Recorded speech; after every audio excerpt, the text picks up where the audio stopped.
Towson, end of hoops as the Caps and the Wizards, both on a tear, headed out to the West Coast to make way for all of the Big Ten teams to come to Washington, D.C. 14 teams coming in strong. Tournament starts on Wednesday afternoon, and of course, the Terps will be the last team to appear on Friday night as the 3 seed. After a big victory over Michigan State over the weekend, our Luke Jones was on the scene down at Xfinity Center, as was this guy, an old friend of ours who did a lot of work around here at WNST covering the CAA for several years. Now doing some golf work at Compass Point, but also keeping an eye on all things basketball. You can follow his journey out on Twitter at CAA_beat. He is Robert Kennedy, one of our defending champions, as we like to say around here, with the Minnie Mouse in the golf cart motif out on Twitter. Robert, what's going on, man? How's life? This is your time of the year, man. It's tournament time. I'm kind of used to talking to you this time of the year, but certainly for Maryland, this has been a pleasant surprise to be a 3 seed and a pleasant surprise, I think, all the way around for a season. Absolutely. Great to talk to you too, Nestor. And, it's a wonderful time of year. Some people say that at Christmas, but, to me, this is a wonderful time of year. So, I've told stories this week about the 1987 ACC tournament, that I was 19 years old at the time. I was working at the Sun. My buddy Steve Cerrone somehow scored one of those little green booklets. They came almost like S&H green stamps. They were these little booklets. I still have the stubs. And we went down and I watched, 7 games. There were 4 games. Maryland stunk, but North Carolina State, Valvano, Dean Smith, Shackelford, Chucky Brown, and that was 30 years ago, right? And we don't have a lot of tournaments around here. I mean, the Terps always had to go down to Greensboro. They had a handful of them up here in D.C. when they weren't very good. This weekend, this Big Ten thing, I think it's going to take over D.C. I don't think Maryland fans are fully, they're going to see it in full color, I would say, this week if you're down there running around. Oh, absolutely. I mean, with the location of the Verizon Center, right downtown in the heart of everything. It's been being promoted a lot lately by the Big Ten on radio spots, TV spots. This past weekend was a full, boat of Big Ten basketball. And, it's, raring to go and everything. And I think, as to touch on, as you said a minute ago about Maryland being a little surprised, Turgeon kind of mentioned that in after the Michigan State game in his press conference. He said, he told everyone to stop and think about it. This team was picked 10th in the preseason polls. And he said, there was a little bit of a down spell where they, people were getting, a little disgruntled with the team, what's happening. And he said, some little unrealistic expectations. That it's a tough league, the Big Ten. And there's talk nationally about it being a down league this year. I'm kind of a contrarian where I think it's better than most people are giving it credit for. I think a lot of the good teams, that we've known from the past, the Iowas, the Michigans, the Michigan States are getting better now at this time of year. They're kind of peaking, rolling into, peak form and, after some midseason struggles. So Maryland got back on the winning track, and got that great win at home against Michigan State. And I mean, that was just a great atmosphere there. I haven't been to a ton of games at the Xfinity Center, but that was, when Trimble hit that shot, that was probably one of the loudest arenas I've been in, and I think definitely the loudest time I've ever been in the Xfinity Center. So, it's definitely peaking right toward it. I think everything a Maryland fan would have taken out on Duke or North Carolina, there's plenty of air for that against Indiana and Michigan State, and even Wisconsin and Purdue, who are this year's sort of Johnny-come-lately. But for Maryland to have expected 9 teams to be in front of them in the conference, and for there to only have been 2, and let's be honest, they kind of held their own with Purdue, held their own with Wisconsin for a little while. That struggle that they had a couple of weeks ago at home has to be viewed at this point as character building, especially if they get to the 16 and this winds up being a quote-unquote successful year.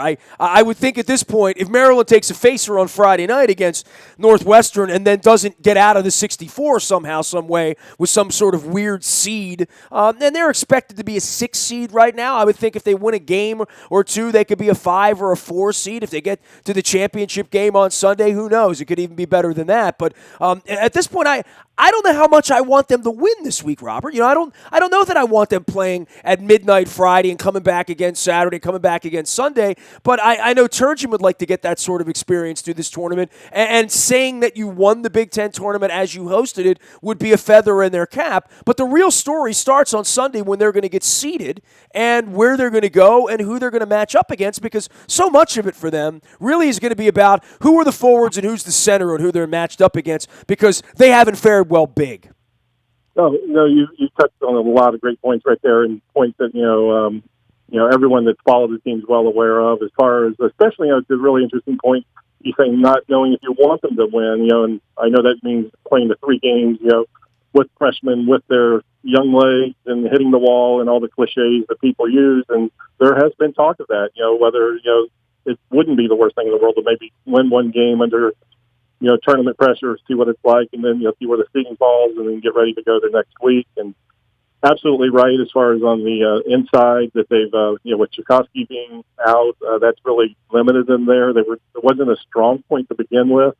And in the Michigan State game, Nick Ward pretty much had his way inside, scoring at will, especially down the stretch. I think Big Team just kind of wore them down, and that's going to be a big concern as they go on and face teams with size. So there's definitely a lot to that thought as to, while it would be great, especially in your backyard. I mean, I can imagine what the atmosphere would be like there on Sunday afternoon if they're playing, Purdue again or something in the final. And that was a game they basically had a chance to win, if not for 2 free throws in the final couple seconds several weeks ago. So it'll be interesting to see how they go. They've had their ups and downs. These talked about Trimble, has really brought these 3 freshmen on, and taking them under his wing. And, he's had a lot of responsibility other than just being the guy. He's had a lot of leadership responsibility.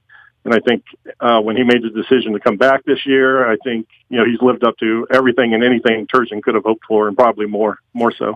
Well, in the case of these other teams, I mean, pretty clearly Purdue, Wisconsin, Maryland, they don't need to win this tournament this weekend in order to feel good about themselves or to be biting their nails on Sunday night when the brackets come out. Meanwhile, there are some coaches here. I mean, let's start with, Crean maybe fighting for a job, quite frankly, to try to escape this thing and get to Sunday and get themselves into the tournament. There's going to be a lot of desperation in the middle of this bracket, I would say, between the Iowas, the Indianas, even Northwestern. If Maryland were to see them on Friday night, they are very much playing bubbleology right now and bracketology, trying to get into this tournament on Sunday.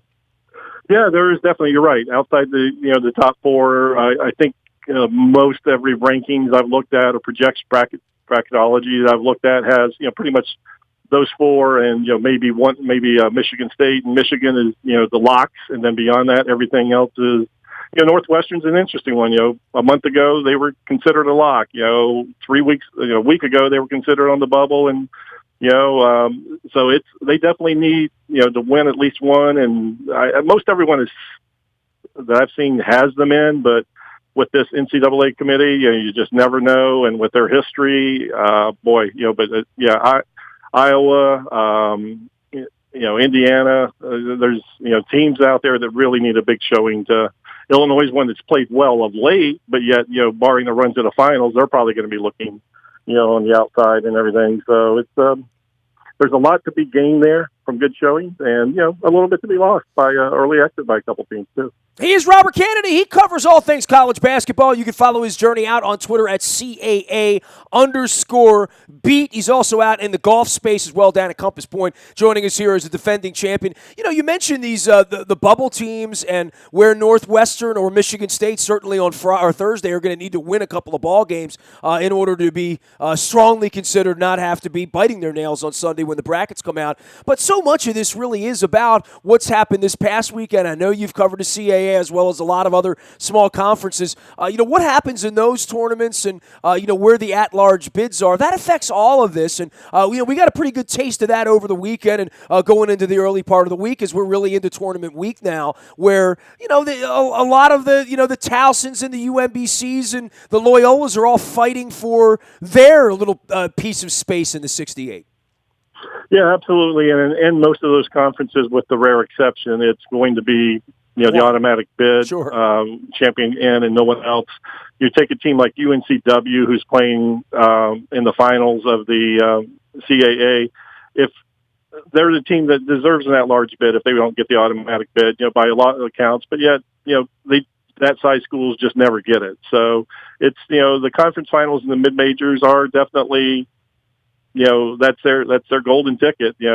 If not that, then there's the CBI and the CITs and things that they're looking at. So it's, everyone wants a seat at the big table, but there's, only so many tickets to be handed out. And, it seems as history has shown, mid-majors really aren't looked at favorably, when those open spots come open. They'd rather take a middling team from the Big East or SEC versus an Illinois State, someone with 27 wins, someone like that. So. For you, with the rest of this, the rest of the tournament and how it sort of lays out, there's been some movement at the top. The one seeds, I don't want to say set. There's some other conference tournaments going on this week. Some thoughts about who's going to win the big tournament, Robert? That's a $64,000 question. It may be as open as any, tournament. There's no one dominant team this year. There's no one that spent, 20 weeks at number one. That always worries me when you spend 20 weeks at number one, quite frankly. The it, dominant team is always for some teams in the past. I fear for that team more than anyone else. And I guess Villanova and Kansas are the dogs here, right? I mean, they're expected to still be their Final Four weekend, both of them, right? Right, Villanova, Kansas, Carolina, all the usual. UCLA is, team out west that is probably playing as well as anyone consistently all season that, a lot of people on the East Coast don't pay attention to. Well, Gonzaga's never going to get any RPI love, right? No one wants to play them. Right, exactly. They're in that, tough situation that they're, technically a mid-major. So, no one's going to schedule them, for that reason. They're a major mid-major. You'll play a mid-major. You just want to play a major mid-major, right? Exactly, yeah. And, that was something that VCU and Butler struggled with for a few years after their runs to the Final Fours. And they moved up to larger conferences. And, nobody ran from George Mason, though, did they? No, I don't think they did. I think they were still, happy to schedule that. The only one that ran from there was Jim Larinaga. But it's wide open. I think any of those, probably there's 10 to 12 teams that, if you look down the top 25 rankings, you wouldn't be shocked to see any of them in the Final Four, come that first weekend in April. Yeah, I think it's interesting, Robert. We can say Turgeon's had a good year this year because they have. They're the 3 seed. They're playing at home. So much of this, the rookies, the freshmen were sensational early. They hit their wall. Now you got the Melo Trimble thing, right, where it's sort of like he disappeared for a month during the bad times. And I know he scored 30 points at one point, but as far as at the end of the game, hitting game-winning shots, being the straw that stirs the drink, looking like one of the premier players in the country, that light is sort of flashed on and dimmed off at various points. I know the big shot happened on Saturday. I know you were down there for that. Are we at a point, has he played himself into a senior season now? I don't think there's any way he comes out in the NBA draft and is a first-round pick right now. I don't think he's flashed like that, certainly not over the last 2 years. He's probably going to have to come back and play 30 more games next year and prove himself, right? I think that's what the majority logic would say. But then there's also a lot of people that say they just don't see him doing that. That they think that he's had a bit of better year than last year. He didn't have quite an extended drought like he did last year. He was healthy this year. Last year he wasn't healthy, right? That's true. And there's the old thing out there: if you come back for your senior season, what's wrong with you? So right. There's a stigma to that. There was a lot of talk. How dare you try to get your education? Right. There was a lot of talk afterwards, on different, forum boards and, different writers saying that, there's no way he's coming back. If it means anything, there was an emotional scene that wasn't, it was outside the locker room in the hallway that, where he and his mother were embracing, and, there's, everyone was reading stuff into that. Oh, it's because he played his last home game here. He also just hit the shot that won a game. So they tried to ask him after the game, and of course, he said, "Don't know at this point. Just worried about the tournament at this point." But I think all logic is that I think he's going to go. If you had asked me which way I'd vote on it, I think he's going to go, and whether that's the right decision or not, Time will tell.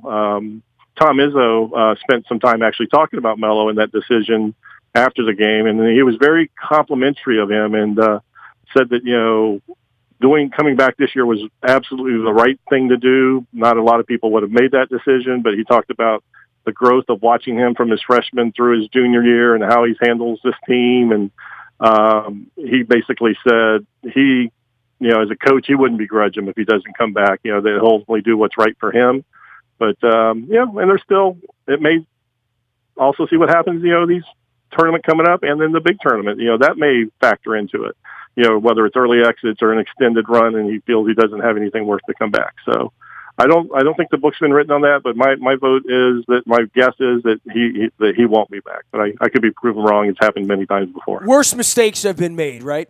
Absolutely. He is Robert Kennedy. He'll be covering the Big Ten tournament side by side with Luke and I this weekend down at the Verizon Center. I'm headed down there. We're monitoring the Caps. We're monitoring the Terps all week long, as well as spring training. And, of course, anything the Ravens do, you'll find first out in the WNST tech service land. And there's going to be cuts. There's going to be free agency stuff happening as we get through the week as well. Robert, rest up, man. We got a lot of basketball to watch this weekend, let alone the week after once the thing really gets started next Thursday in earnest as we get to 68. It's going to be a fun week to watch hoops around here. Oh, absolutely. It's just beginning, and, you get to see a lot of it firsthand in person this week, and then, the big ones, I'll be tuned in and everything. So, it's, like we said, it's a lot of hoops coming up, and I'm looking forward to seeing every bit of it. Yeah, I'm trying to figure out where all the locations are next week for the tournament because see if Maryland's going to get sent off to Bemidji or wherever they're going to wind up. But great having you on, man. As always, great to follow up and fun to follow you out on Twitter. Good luck with your golf game. I know the weather's breaking, too. Absolutely. Thanks so much, Nestor. We'll talk to you soon. You got it, Robert Kennedy. He is CAA_beat out on Twitter. Longtime basketball aficionado and hoopology expert around here. You can find anything you missed this week in the Bio Toyota Audio Vault 24 hours a day. From anywhere in the world on your mobile devices, download the TuneIn Radio app. We do come in crystal clear from anywhere in the world. You can also get the morning newspaper delivered to your email inbox free of charge every morning at 7 a.m. It's all brought to you by Planet Fitness and PlanetFitness.com. It's still $10 a month to get in the best shape of your life there. And the aforementioned WNST Tech Service brought to you by Coons Ford at Security Boulevard. And Dennis will be here on Thursday. Breaking news will be happening this week. You definitely want to get on the service to be up to date on everything. I'm easy to find. Nasty at WNST.net finds me. I am a very available individual. Facebook Live, YouTube on our WNSTV channel, as well as Snapchat, Instagram, LinkedIn.